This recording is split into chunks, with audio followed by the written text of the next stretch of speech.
Maharashtra TV news, आवाज सर्वसामान्यांचा।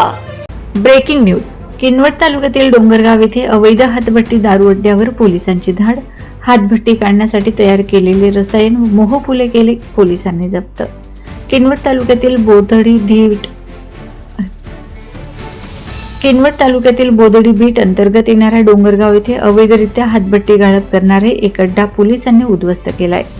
Police उपमहानिरीक्षक शहाजी उमाप यांच्या संकल्पनेतील ऑपरेशन प्लेस आउट अंतर्गत पोलीस अधीक्षक अविनाश कुमार, उपविभागीय पोलीस अधिकारी मळगणे साहेब यांच्या मार्गदर्शनाखाली, किनवट पोलीस ठाण्याचे पोलीस निरीक्षक गणेश करहडे यांच्या मार्गदर्शनाखाली पोलीस हेड कॉन्स्टेबल आत्राम साहेब, बीट जमादार वाघमारे साहेब, कॉन्स्टेबल राजने, महिला कॉन्स्टेबल मंजू पवार यांच्या पथकाने डोंगरगाव येथे अवैधरित्या हातभट्टी दारू काढणाऱ्यांविरोधात आरोपी मोतीराम नागोराव हुंदरके यांना पकडून कारवाई करण्यात आली आहे। पुढील तपास बोदडी बीटचे जमादार सिद्धार्थ वाघमारे हे करीत आहेत। वंदे महाराष्ट्र टीव्ही मीडिया प्रतिनिधी अनिल बंगाळी, नांदेड।